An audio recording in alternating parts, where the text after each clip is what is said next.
नमस्कार मित्रांनो, आर मराठी टेकमध्ये तुमचं स्वागत आहे. मित्रांनो, सर्वात आधी तुम्ही हा व्हिडिओ बघा.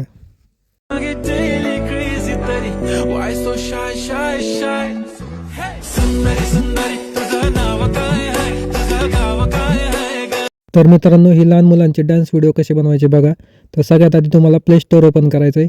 प्ले स्टोअर ओपन केल्यावर सर्चमध्ये टाकायचं आहे क्लिंग AI. तर इथं मी क्लिंग AI टाकतो, तसं तुम्हाला टाकायचं आहे. ही पाहू शकता, ही एक ॲप आहे, ती तुम्हाला डाउनलोड करायची. मी आधीच डाउनलोड केलेली, त्यामुळे इथं ओपन दिसते. तर हे चिन्ह आहे, तर मी तुम्हाला डाउनलोड केलेली दाखवतो. तर ही पाहू शकता, मी इथं आधीच डाउनलोड केलेली. तुम्ही डाउनलोड करून Gmailने लॉग इन करायचं आहे. मित्रांनो, त्यानंतर इथं AI व्हिडिओचा एक ऑप्शन आहे, त्याच्यावर तुम्हाला क्लिक करायचं आहे. क्लिक केल्यावर मित्रांनो, तुम्हाला इथं 3 ऑप्शन दिसतील. तर इथं मोशन कंट्रोल म्हणून एक ऑप्शन आहे 3 नंबरला, याच्यावर तुम्हाला क्लिक करायचं आहे. इथं मी क्लिक करतो. क्लिक केल्यानंतर तुम्हाला इथं खाली फोटो अपलोड करण्यासाठी सांगेल. तर इथं तुमचा फोटो घ्यायचा आहे लहान मुलांचा, किंवा तुम्ही नेटवरनं सुद्धा घेऊ शकता.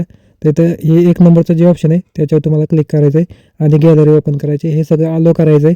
अलो केल्यानंतर तुमचे गॅलरीतले फोटो याच्यावर दिसतील. तर मी इथं नेटवरनं फोटो घेतलेला आहे, तर नेटवरचा फोटो मी इथं अपलोड करतो. तर इथं पाहू शकता, हा फोटो अपलोड झालेला आहे. त्यानंतर मित्रांनो, खाली हे एक चिन्ह आहे, त्याच्यावर तुम्हाला क्लिक करायचं आहे. क्लिक केल्यावर आपल्याला एक व्हिडिओ घ्यायची, जी व्हिडिओ आपली डान्स स्टेप असणार आहे, जे की तुम्ही Instagramची रील डाउनलोड करून घेऊ शकता. आणि मित्रांनो, ती व्हिडिओ 7 सेकंद किंवा 5 सेकंद असली पाहिजे, तरच ती व्हिडिओ चालते. तर मी इथं ती व्हिडिओ घेतलेली आहे आणि पाहू शकता, तर थोडंसं लोडिंग होईल. तर इथं तुम्ही पाहू शकता, ही आपण जी व्हिडिओ Instagramवरून डाउनलोड केली होती ती इथं घेतली आहे. घेतल्यानंतर मित्रांनो, तुम्हाला खाली इथं ऑप्शन दिसत असेल जनरेटचा, हिरव्या कलरमध्ये, त्याच्यावर तुम्हाला क्लिक करायचं आहे. तर हे जे क्रेडिट तुम्हाला मिळते ते तुम्हाला वापरायचे आहेत. तुम्ही इथं पाहू शकता, इथं एक दिलेला आहे मेसेज की 3 तासानंतर तुमची व्हिडिओ सेव्ह होईल. पण 3 तास नाही मित्रांनो, 25 ते 20 मिनिटामध्ये सेव्ह होती.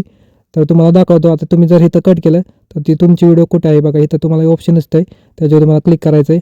आणि इथं पाहू शकता, इथं तुमची व्हिडिओ सेव्ह होते. तर 20 ते 25 मिनिटामध्ये तुमची व्हिडिओ सेव्ह होऊन जाईल. खाली इथं पाहू शकता, आपण हा फोटो घेतला आहे आणि हा व्हिडिओ घेतला आहे. याच व्हिडिओचं आणि फोटोचं मिक्स होऊन आपल्याला व्हिडिओ तयार करून भेटणार आहे, जनरेट करून भेटणार आहे. जसं की तुम्ही पहिल्यांदा स्टार्टिंगला बघितलं होतं. आणि व्हिडिओ जनरेट झाल्यावर तुम्ही इथं डाउनलोडचं ऑप्शन दिसतोय, तिथून तुम्ही डाउनलोड करू शकता व्हिडिओ मित्रांनो. नंतर साईडला 3 लाईनींवर क्लिक करा. इथं तुम्हाला क्रेडिट तुमचे दिसतील. या क्रेडिटचा वापर करूनच तुम्ही व्हिडिओ जनरेट करू शकता तुमचा. हे ध्यानात ठेवा मित्रांनो. आणि हा आपला जनरेट झालेला व्हिडिओ आहे. बाकी व्हिडिओ आवडला तर व्हिडिओला लाईक आणि चॅनलला सबस्क्राईब नक्की करा.